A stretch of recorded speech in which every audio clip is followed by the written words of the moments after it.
Նյանտապանում հյուրընկալել եմ Հայաստանի Շնորհապետական կուսակցության նախագահ քաղաքական գիտությունների թեկնածու Գուրգեն Սիմոնյանին։ Պարոն Սիմոնյան, շնորհակալ եմ հրավերն ընդունելու, ժամանակ գտնելու մեզ հյուրընկալվելու համար։ Սիրով, շնորհակալ եմ հրավիրելու համար։ Ներքաղաքական իրավիճակը բավականին լարված է, երեք արդեն գիտեք, իրավապահ մարմինները կանխեցին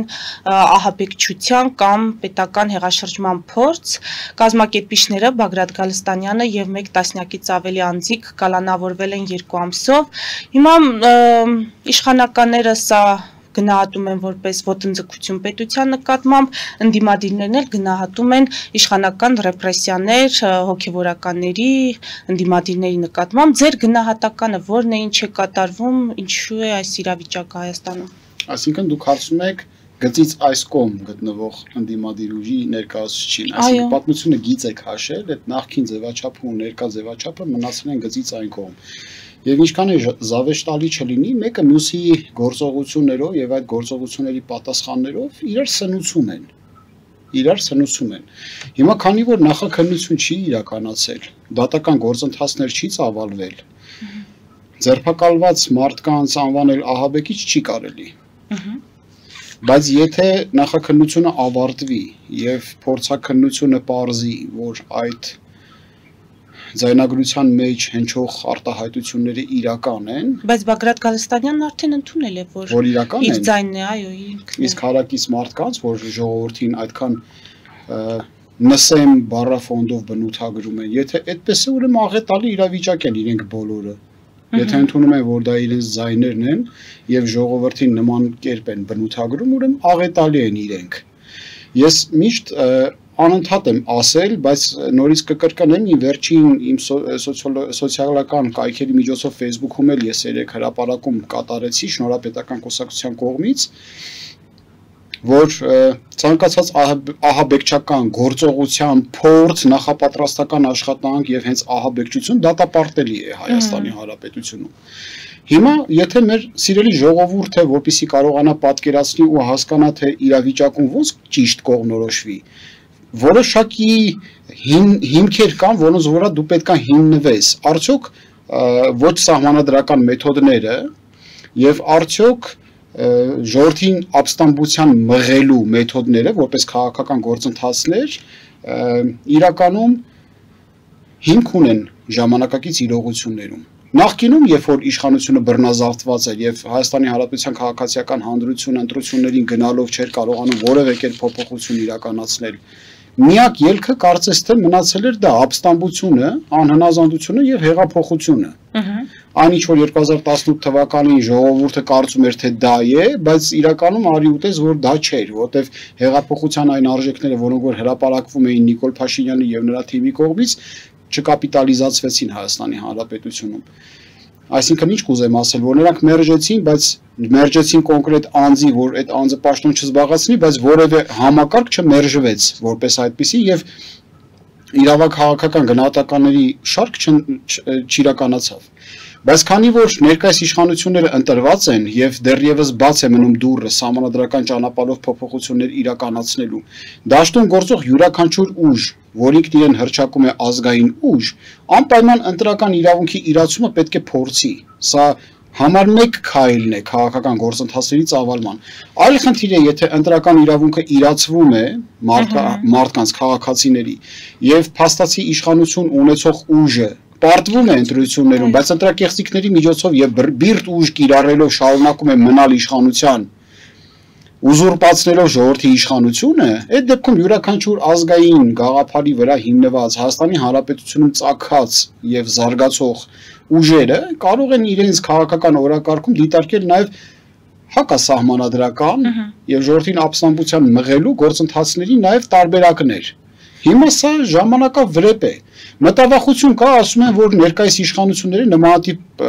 պրոցեդուրաներով, այսինքն հակաահաբեկչական, եւ այդ կեղծ ընդդիմությունը, որ իրեն հորջորջում է ընդդիմություն, իրենց չցանկալի կերպարը պարտադրելով ժողովրդին նմանատիպ բարձր մակարդակի վստահություն չվաստակելով, փորձում են բիրտ ուժ կիրառելով, ահաբեկչական մոտեցումներ կիրառելով իշխանափոխության հասնել, չեն հասկանում, որ այդ գործողություններով սնում են հենց Նիկոլ Փաշինյանի իշխանություններին։ Որտեվ մարդիկ միշտ կմտածեն, չէ, քաղաքացիները երկար բարակ չեն ծանոթ թեթև անելու, հասկանալու են, որ եթե կար ահաբեկչություն եւ այդ ահաբեկչությունները հավանաբար դրսից պարտադրված ահաբեկչություններ են, ապա ավելի լավ է չարյաց փոքրագույնը Նիկոլ Փաշինյանը, քան փոփոխություններ երկրում։ Ստացվում է, որ այն ընդդիմությունը, որը ռադիկալ տրամադրված փորձում է ռեպրեսիվ մեթոդներով, ահաբեկչական մեթոդներով, վիրահատական մեթոդներով Նիկոլ Փաշինյանին հեռացնել դաշտի, սնուցում է հենց Նիկոլ Փաշինյանին։ Ասացիք անգիտակցաբար է այդ սնուցումը տեղի ունենում կողմերի միջև։ Գուցեև, ով գիտի, բայց կարող է եւ փոխպայմանավորվածություն լինի, ես կարող եմ բացառել։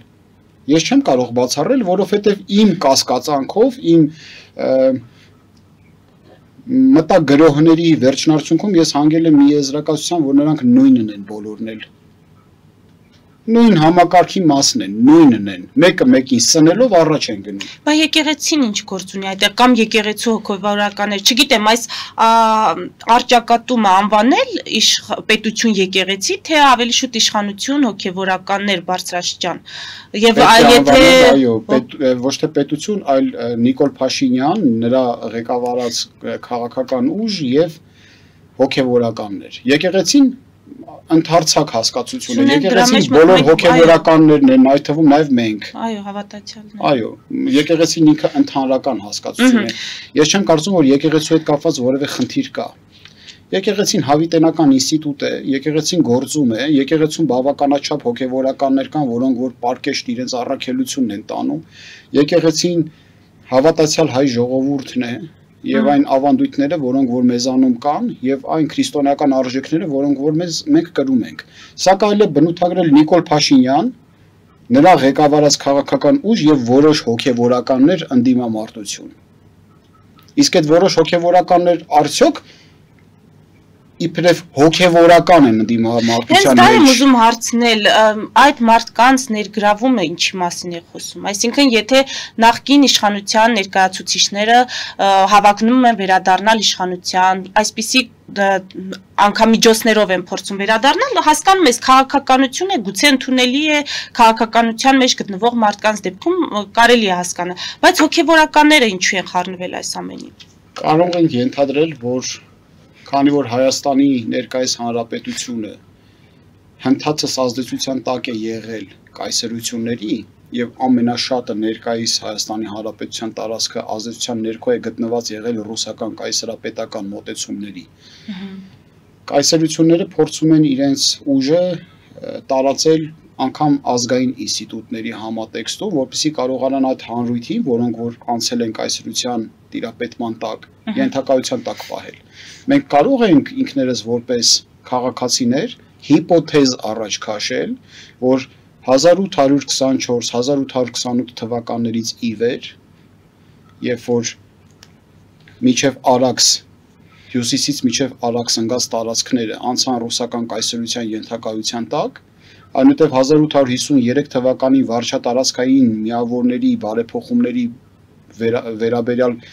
խարտիայով դարձան Կովկաս, մինչդեռ մենք երբեք Կովկաս չենք եղել, եւ Կովկաս եզերը դա վարչատարածքային միավորի անվանում է ռուսական իմպերիայի։ Կարող ենք ենթադրել, որ ռուսական մեծապետական մոտեցումները թափանցել են նաեւ ազգային ինստիտուտներ, որպես կուր ինստիտուտ, որը կարողանում է իր ազդեցությունը տարածել հայ ժողովրդի վրա։ Կարող ենք ենթադրել։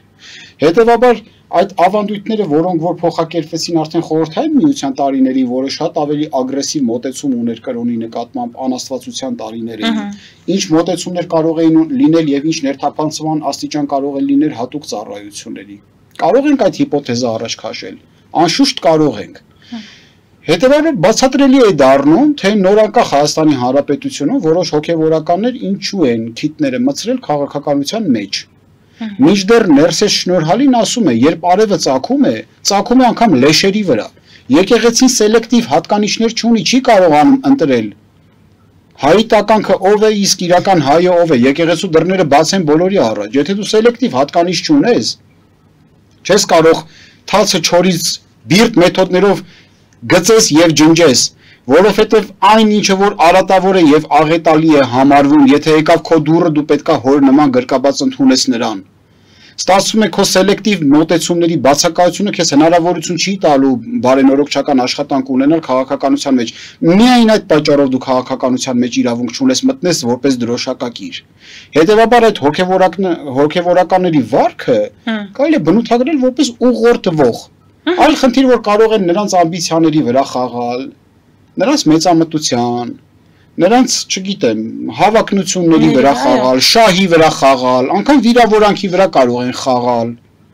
հոգեբանորեն հարված հասցնելով, նվաստացուցիչ հանգամանքների մեջ նետելով, փորձել հակազդման որոշակի բաներ կորզել նրանցից։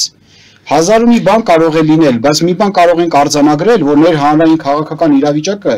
ընկճախտի եւ փսիխոզի մեջ է գտնվում եւ խիստ լարված ներքաղաքական կեղծ օրակարգի մեջ է պահում Հայաստանի Հանրապետության քաղաքացուն ականջալուր փորձելով չլինել այն ահասարսուր մոտեցումների, որը ծավալվում են մերձավոր արևելքում։ Մենք չենք տեսնում ինչ է կատարվում։ Խոցեցին միջուկային օբյեկտներ։ Դուք պատկերացնում եք սրա ռիսկը ինչքան էր։ Դուք պատկերացրեք հանկարծ ենթադրենք, եթե ռադիացիոն ֆոն տարածաշրջանում տեղի ունենար, քանի սերունդ պետք է մենք առողջական խնդիրներ ունենալ։ Մեր ամբողջ ռեսուրսները, ջրային ռեսուրսները, անտառային ռեսուրսները, սննդամթերքը կարող էին թունավորվել, եթե այդքան մեծ ռիսկայնությամբ ռազմական գործողությունների թատերաբեմ է տարածաշրջան։ Դուք ժողովրդին շեղում եք կեղծ օրակարգով, ձեր կեղծիկ ենթադրող ակտիվությամբ։ Սնում եւ ուժեղացնում եք Նիկոլ Փաշինյանի իշխանությունը եւ հենց Նիկոլ Փաշինյանին, որպեսզի մարդիկ քաղաքագիտական բարձր գիտելիքներ եւ վերլուծական հնարավորություններով չունենալով հանդերձ ենթադրեն ասեն, եթե սրանք եկան աղետ եւ փորձանք են բերելու մեր գլխին, ավելի լավ է Նիկոլը մնա, քան սրանք գան, որ ալտերնատիվ անել շանս չունենան։ Ես քանիցս ասել եմ, 3 նախագահներից որևէ մեկը, երբ որ ձայն է բարձրացնում եւ խոսում է, ամրացնում է Նիկոլ Փաշինյանի դիրքերը։ Այդ թվում նաև դաշնակցությունը, այդ թվում բոլոր այն ձախողված կուսակցությունները, որոնք որ հիմա ներկայիս ընդդիմության ծիրում տեղավորված են, անընդհատ իրենց ձայն բարձրացնելով սնուցում են Նիկոլ Փաշինյանի իշխանությունը, որ ապագայում հնարավորություն չստեղծեն նոր ստեղծվող ընդդիմադիր դաշտին, ընդդիմությանը, ժողովրդին այլընտրանք ներկայացնել, որ ժողովուրդը կարողանա լավն ու վատը տարանջատել միմյանցից։ Մարդկանց աչքը այնքան են վախեցրել, որ կարճած մնացել են մի հատ արատավոր ինչ-որ երևույթի, որ աղետը չգա։ Սա է մեր ամբողջ խեղկատակությունը ներկայիս քաղաքականության։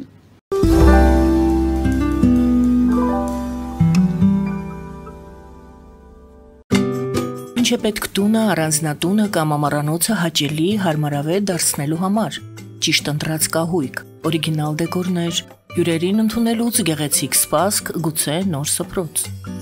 60-ից ավելի ճանաչված եվրոպական բրենդների ինքնատիպ, չկրկնվող եւ մատչելի ընտրանին Fortuna Home and Country House խանութ սրահում։ Նորավոճ սպասք եւ կահույք հորեկա բնագավառի համար, տեքստիլ, տնտեսական ապրանքներ, ամեն ինչ գեղեցիկ կյանքի համար։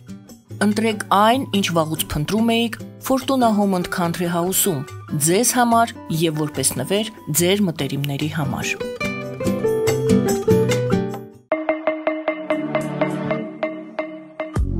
Յուրաքանչյուր զարդ գլուխ գործոց է, պատրաստված ամենայն ճշգրտությամբ եւ կրքով, որոնք կընդգծեն ձեր անհատականությունն ու գեղեցկությունը։ Մեր զարդերը պարզապես աքսեսուարներ չեն, այլ սիրո խոստովանություններ, որոնք կդառնան ձեր հիշողությունների խորհրդանիշը։ Դրանք ձեզ կդարձնեն ոճային եւ գրավիչ։ Ձեր պատմությունը սպասում է։ Ֆելիչե ժամանակակից ատամնաբուժական կլինիկա։ Այստեղ հարմարավետությունն ու խնամքն առաջնային են։ Այստեղ կիրառվում են ատամնաբուժական ամենաժամանակակից տեխնոլոգիաներ, ճշգրիտ ախտորոշում, արդյունավետ բուժում, նուրբ փորձառություն եւ անհատական մոտեցում։ Սկսած սովորական մանրուքներից մինչև առաջադեմ ընթացակարգեր, այստեղ դուք գտնվում եք բարձր որակավորում ունեցող եւ փորձառու ատամնաբուժական մասնագետների ձեռքերում։ Մեր բարեկամական եւ հյուրընկալ անձնակազմն այստեղ է յուրաքանչյուր այցը հաճելի դարձնելու համար։ Ֆելիչե, ձեր առողջ եւ ամենաերջանիկ շպիտը սկսվում է այստեղից։ Եկեք եւ բացահայտեք նորարարության փորձագիտության եւ կարեկցանքի կատարյալ համադրությունը։ Երևան շիփինգ, սենսացիա ստեղ, հա։ Այո, ճիշտ եք եկել։ Սանդրոցներ Երևան ուղարկելը $2.99 օթանավով։ Այո։ Իսկ եթե դոլար ուղարկես, դոլար ստանան։ 1%, հա։ Այո, Իսկ որ տանեն տուն հասցնեն, էլի մի տոկոս, հա? 2%։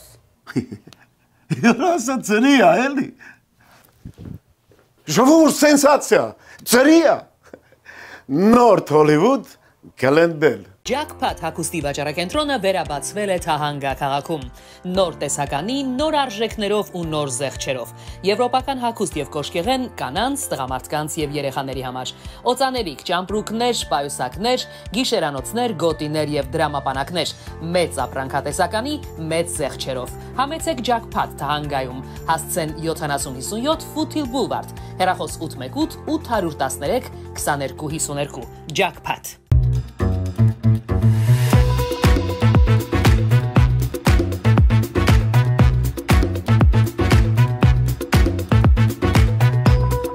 Արարատ ռեստորան, ընտանեկան եւ ընկերական ժամանցի լավագույն հասցե, սիրված արտիստներ, հյուրընկալ մթնոլորտ, հարուստ ճաշացան, անմահական խորտիկներ, Արարատ ռեստորան, հասցեն անփոփոխ, սիրով սպասում ենք ձեզ։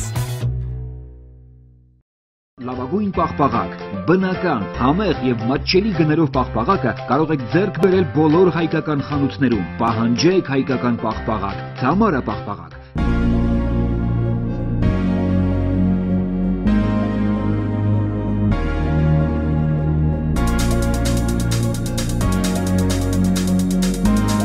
Տպագրեք ձեր գիրքը Նոյան տապան տպագրատանը, ինչպես նաև թերթեր, ամսագրեր, բուկլետներ եւ այլն։ Հասցեն քաղաք Երևան, Իսահակյան 28 առաջին հարկ։ Հեռախոս Հայաստանից +374 55 50 90 52, ԱՄՆ-ից 818 967 567։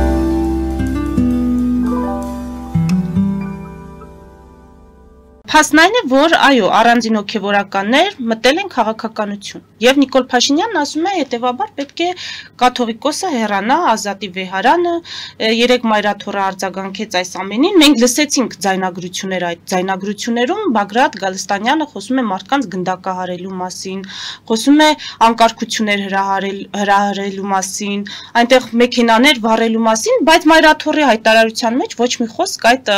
ձայնագրությունների բովանդակությանը չկա, անդրադարձ չկա, միայն ակնկալում են, որ պետք է արդարացի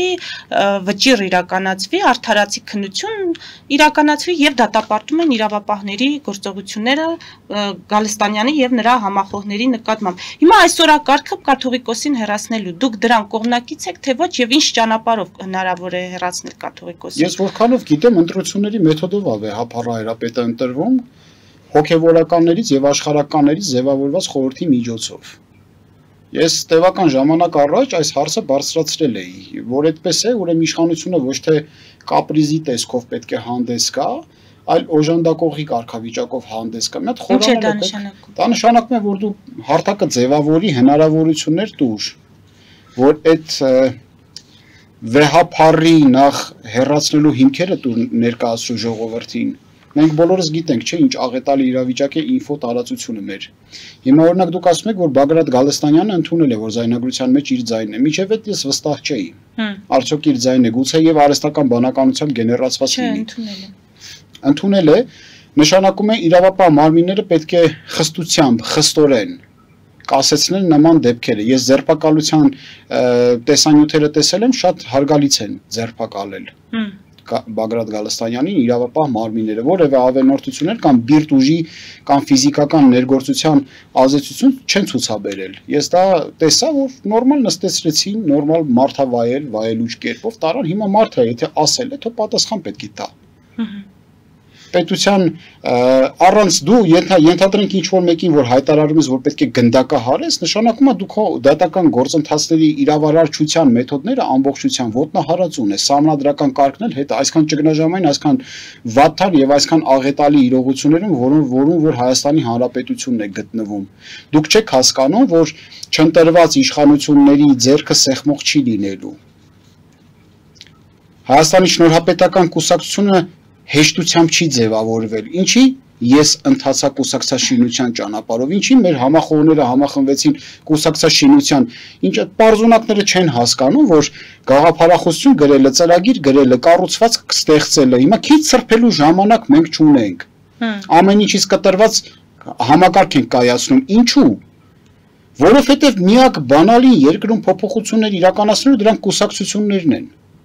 Բայց քանի որ այդ բանալին այնքան է վարքաբեկված, կուսակցություն անունը մարդիկ լսում են արդեն ատելություն եւ տհաճություն են ունեն, հատուկ են արել սիրելի քաղաքացիներ, հատուկ կուսակցություն անունը վարքաբեկել են ձեր աչքին, որ դուք այդ իրավիճակից դուրս պրծնելու բանալի նկատմամբ արգահատելի զգացմունքներ ունենաք, չուզենաք սկի մատով դիպչել։ Բայց ինչի մենք գնացինք այս ճանապարհով, որովհետեւ միակ հնարավորությունն է տալու քեզ գալ իշխանափոխության Եվ հետո այդ իշխանափոխության հետո կայացնել իշխանություն, որի ձեռքը սեղմելու հնարավորություն կլինի դրսից, այլ մեթոդներով հնարավոր չի, ձեռքս չեն սեղմի։ Ոնց տեսակ Արցախում ինչ տեղի ունեցավ։ Միակ ընտրված նախագահային արանքից հանեցին էլ բանակցային ֆիգուր չմնաց։ Մինչդեռ այդ ընտրված նախագահը կարողացավ Լաչինի, Բերձորի միջանցքով դուրս պրծնել, գնալ Փարիզ ռուսների համար ինքը բանցանք, կարգավիճակ պահանջեց, խնդրեց։ Փոխանակ ֆրանսիացիների խնդրեր ասել միջազգային խաղապահներ բերեք, կրակն եք ընկել սրանց ձեռքը։ Հիմա այդ ֆիգուրին արանքից հանեցին, բերեցին մի ֆիգուր, որը որ բանակցային ֆիգուր չի։ Եվ Արցախի հարցը տեսակ ինչա, նույն ուզում եք Հայաստանում լինի, ենթադրենք հեղափոխությունը արեցիք, ձեր ասացի պես մի 2-3 հոգու գնդակահարեցիք։ Գնացիք նստեցիք կառավարության շենք ու հռչակեցիք ձեզ որպես երկրի ղեկավարությունով ա ձեզ ճանաչելու։ Գնալու եք Միացյալ Նահանգների ենթադրենք դեսպանին հրավիրեք, ասեք ով եմ։ Կառավարությունը կասի ուրա ցույց տուր ընտրության արդյունքները եւ որը մենք արձանագրել ենք, որ ժողովուրդը քեզ կարգել է։ Չէ, ուրեմն դու բռնապետ ես, ուզուրպացրել ես իշխանությունը։ Բռնապետների հետ մենք չենք խոսում։ Դու այդքան քաշ, այդքան ներուժ ունես, որ կարողանաս ամրանաս քո երկրում գոնե կարճաժամկետ, որ քեզ չբսկտեն աչից ու ձախից։ Կարենաս մանևրես առանց օտար օժանդակության, միջև որ աշխարհը քեզ կճանաչի։ Այդքան քաշ, այդքան պոտենցիալ քո խեղճ Հայաստանը ունի, բսկտված, պառակտված։ Ուղիղ պետք է ունենան հասկանան այդքան բանը։ Որ քեզ մանդատով կարող է օժտել միայն Հայաստանի Հանրապետության քաղաքացին։ Տանել չենք կարողանում ներկայիս իշխանությունների ոչ կերպը, ոչ վարքը, ոչ վարած քաղաքականությունը։ Այլ հնարավորություն չկա։ Հիմա մենք փոխանակ առողջ ուժերի շուրջը համախմբվենք, ժողովրդի հետ բացատրական աշխատանք տանենք, ասենք սիրելի քաղաքացիներ, այս աղետից դուրս պրծնելու համար մաքուր ուժեր էլ կան։ Հայացքներդ նետեք այդ մաքուր ուժերի հետ, պատմության գիծը ալեգորիա չի, դա փաստ է, այն մարդիկ մնացել են հին օրակարգում։ Ընտրություն կատարեք, նոր ուժերի հնարավորություն տվեք, որ այդ նոր ուժերը հենվելով ձեր վստահության քվեի վրա կարողանան լինել այն ֆիգուրը, որը աշխարհում ներկայանալի կլինի եւ աշխարհի համար բանակցային ֆիգուր կլինի։ Ու մենք կկարողանանք այս տգետների դասակարգից ազատվելով գիտելիքահենք ռազմավարական քաղաքականություն իրականացնել մեր Հայաստանի Հանրապետությունում, կարողանանք երկիրը ճգնաժամային իրավիճակից դուրս բերենք։ Հուսանք առաջիկա այս 1 տարում կհաջողվի այլընտրանքային ուժերին, այդ թվում ձեզ այդ ամենը տեղ հասցնել, պարոն Սիմոնյան, ասում եք իրար սնուցում են, բայց այլ կարծիքներ էլ կան, ասում են ռուսներին ծառայողները պայքարում են թուրքին ծառայողների դեմ։ Այսինքն ընդդիմությունը ռուսահպատակ է կամ Ռուսաստանի շահերը սպասարկող է, Նիկոլ Փաշինյանը իր իշխանությամբ ծառայում է Թուրքին։ Անգամ հետ ազգայնացնելու այդ թեման են կապում թուրքերին հանձնելու հետ։ Հիմա այս կարծիքների հետ կապված ինչ կարող եք ասել։ Աչքերս ջուր կտրեց, Հայաստանի շահերը սպասարկողներ չտեսանք։ Հիմա ինչ է նշանակում։ Ես օրինակ չէի համարի, որ Նիկոլ Փաշինյանը ռուսների շահերը սպասարկողների դասակարգին չի պատկանում։ Ես օրինակ չէի համարի այդպես։ Եվ ներկայիս իրողություններում Ռուսաստանն ու Թուրքիան բավականին կարողանում են սերտացրած քաղաքականություն իրականացնել Հայաստանի մասով, Հայաստանը բաժանելու, մաս անելու եւ այդ տարածքներին տիրապետելու առումով։ Այսինքն համագործակցություն կա Ռուսաստան-Թուրքիա։ Ես չեմ կասկածում, եղել է, չէ, բայց Ռուսաստան եւ Թուրքիա համագործակցությունների վերջնահաշվարկով էր, չէ, որ 2020 թվականի օգոստոսին Նախիջևանի կամուրջով թուրքական բանակը մուտք գործեց Նախիջևան, այսինքն 300 տարի ընդմիջումից հետո թուրքական 300 չէ, 100 տարի ընդմիջումից հետո թուրքական բանակը կրկին մուտք գործեց այն տարածքներ, որոնք փաստացի ռուսական էին համարվում իմպերիայից սկսած։ Այդ առանց Ռուսաստանի թույլտվության քանի գլխանի էին մուտք գործեն, դա էլ 2020 թվականներ է, ուկրաինական պատերազմը հələ չէր եղել, որ տեսնեինք, որ այդ վագրը թղթե վագր է։ Ամբողջ աշխարհում այդ վագրը ահու սարսափ էր տարածում, աշխարհի երկրորդ բանակի ահու սարսափի ոգին եւ շղարշը թևածում էր։ Թուրքիան քանի գլխանի էր այն ժամանակ մտներ Նախիջևան, եթե Պուտինը հնարավորություն չտար։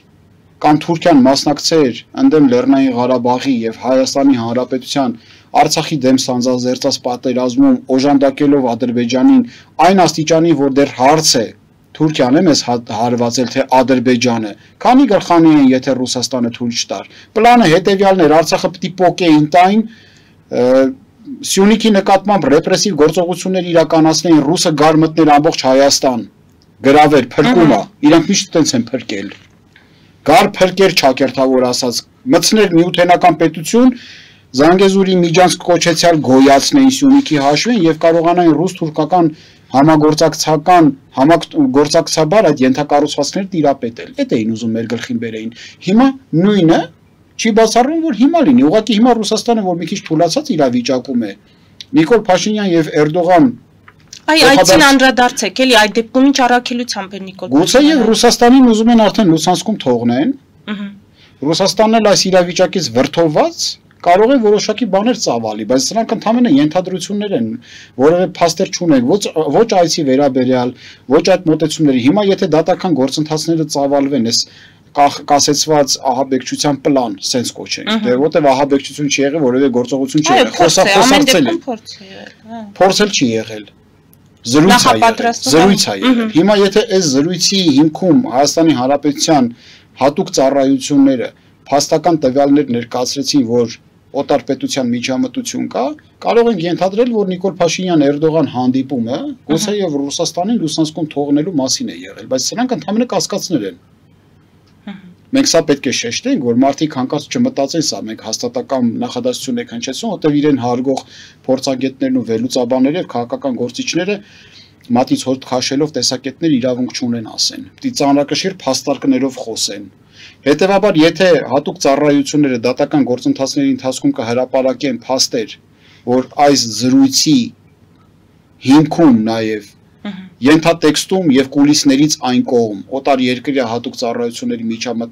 միջամտության փաստ կա, կարող են ենթադրել, որ Էրդողան եւ Փաշինյան հանդիպումը Ռուսաստանի Լուսանսկում թողնելու հանգամանք կար։ Բայց ցավը նրանումն է, որ միևնույն է Հայաստանի օգտագործման շուրջ ձեբատ է գնում, ոչ թե Հայաստանի սուբյեկտայնությունը վերականգնելու ձեբատի շուրջ է գնում զրույցը։ Ինչ տարբերություն, Հայաստանը կմասնատվի 3 շահագրգիռ կողմերի ներկայությամբ, թե երրորդին Լուսանսկում թողնած 2 շահագրգիռ կողմերի փոխպայմանավորվածությամբ։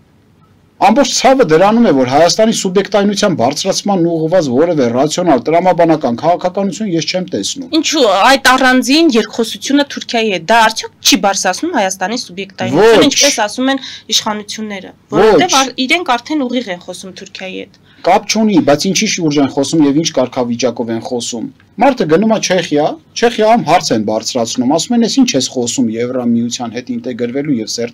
սերտացնելու հարաբերությունները Եվրամիության հետ»։ Ռուսական զորք կա քո տարածքում կանգնած եղբայր։ Ում ես հիմարի տեղ դնում։ Ամբողջ աշխարհը հասկանում է արդեն ամեն ինչ։ Այնպես չի, որ չեն հասկանում։ Մեր ամբողջ աղետը Նիկոլ Փաշինյանի իշխանությունն է, որ նմանատիպ ապիկար քաղաքական գիտեք ինչու է, իմ գնահատմամբ, եթե իհարկե վերանանք այն հանգամանքից, որ չեն ցանկանում, կամ գուցե կոչված էին, որ այսպես լինի, ենթադրենք, որ կոչված չէին, որ այսպես լինի եւ ցանկանում են, որ լավ լինի։ Գուցե եւ չեն մտնում գործընթացների մեջ, որտեւ ահռելի քանակությամբ աշխատանք պետք է անեն, ումով, հələ մի հատ նայեք իրանց շուրջը ովքեր են։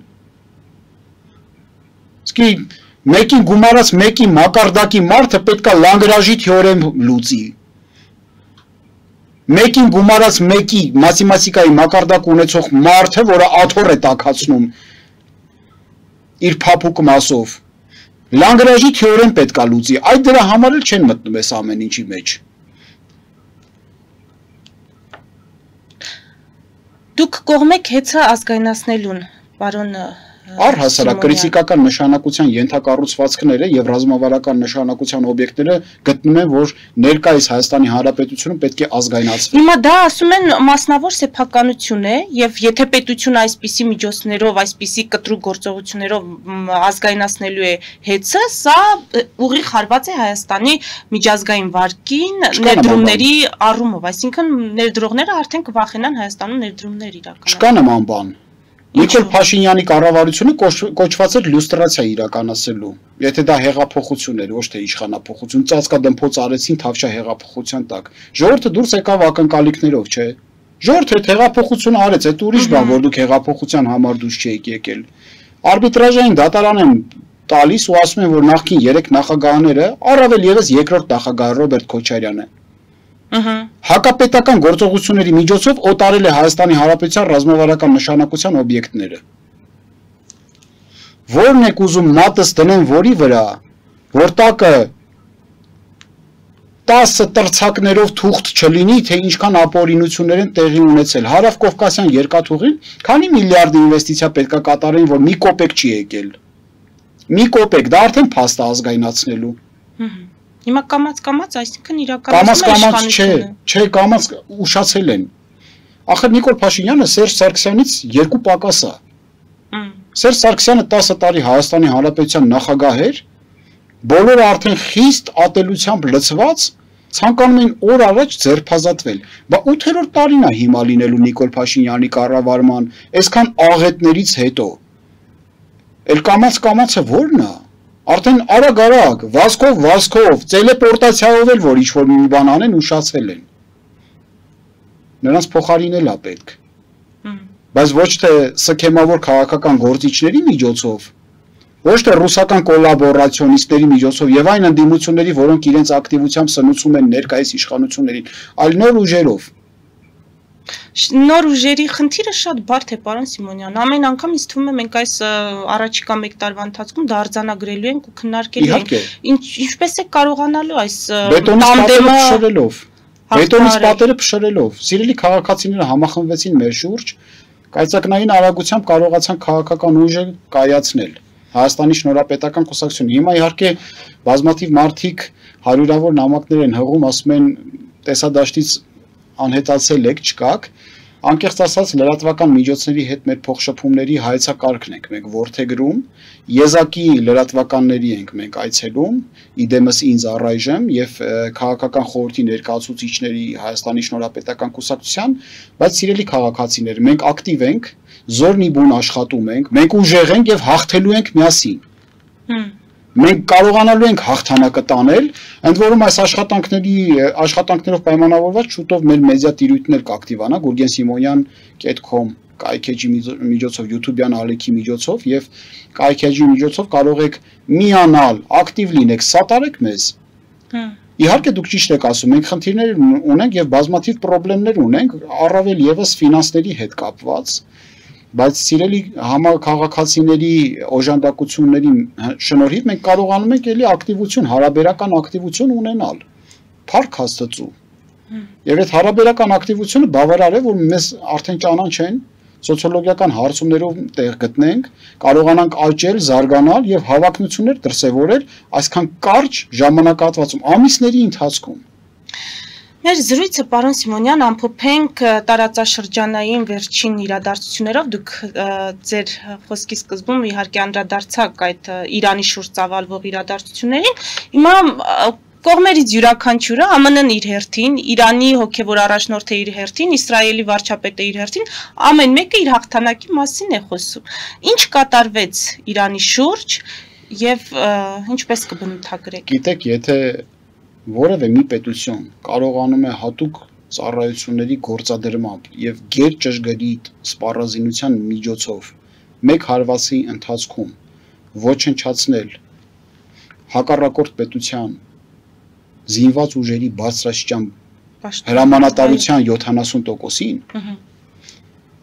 դա նշանակում է ջախջախիչ հարված մեկ օրում։ Դա վճռեց հարցը։ Ես առաջին օրը ասացի, ջախջախելը հո պոզով պոչով չի լինում։ Դա նրանից չի, որ ես հակաիրանյան հայտարարություն եմ անում, քավլիցի։ Հիմա օրինակ մեզ էլ են ջախջախել, որ ասեն, որ ռուս-թուրքական տանդեմը ջախջախիչ հարված հասցրեց Հայաստանի Հանրապետության նշանակում հակահայկական հայտարարություն եմ անում։ Արձանագրում են փաստը։ Արձանագրենք փաստը, որ Իրանի Իսլամական Հանրապետության նկատմամբ ջախջախիչ հարված իրականացվեց։ Այլ խնդիր, որ Իրանը մեծ պետություն է, խոշոր է, 1.600.000 քառակուսի կիլոմետր տարածք կա, 80 միլիոն ազգաբնակչությամբ, ցանկության պարագայում 3 միլիոնանոց մահապարտների բանակ կարող է ոտքի հանել։ Ֆիզիկապես զինվոր զորաշարժելով, ճտկակոշիկ մտցնելով այդ երկրի տարածք, հարցը չի կարող հանգուցալուծել ահռելի տարածքներ են։ Հեղափոխական մոտեցումներ կարող են ծավալվել։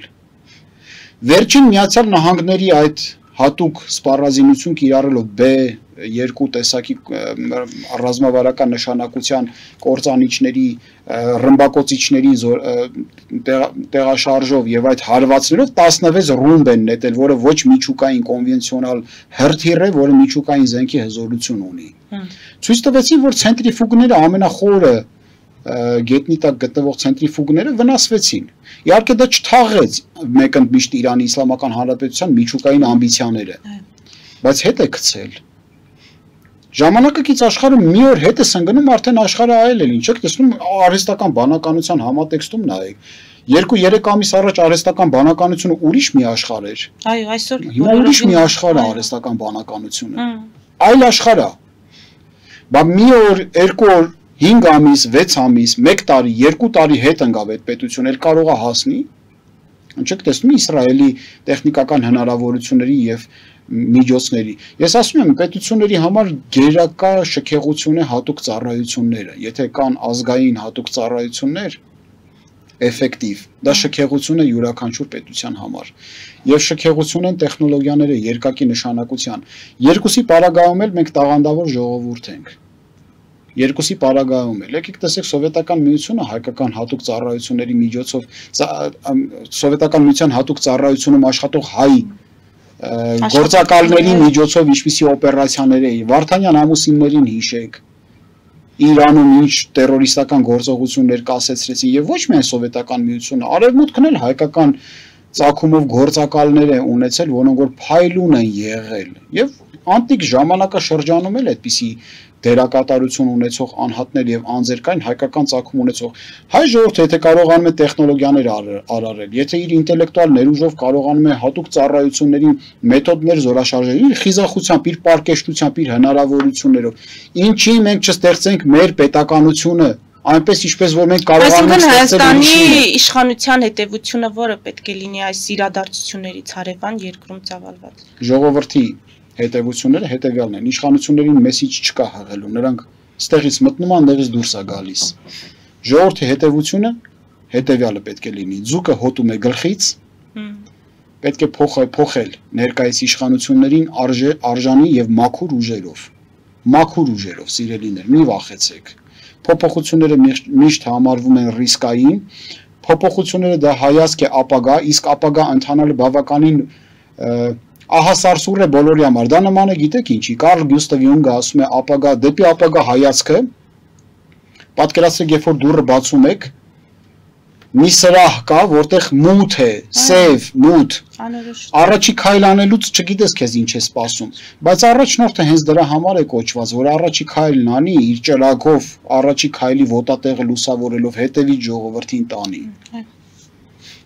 Շնորհակալ եմ։ Շնորհակալություն։ Մեզ դիտողներին հիշեցնեմ, որ զրուցում էի Հայաստանի Շնորհապետական Կուսակցության նախագահ քաղաքական գիտությունների թեկնածու Գուրգեն Սիմոնյանի հետ։ Մեր ուղիղ եթերները կարող եք դիտել Patreon-ում, նաև այդ հարթակում աջակցել մեզ էկրանին երևացող QR կոդով։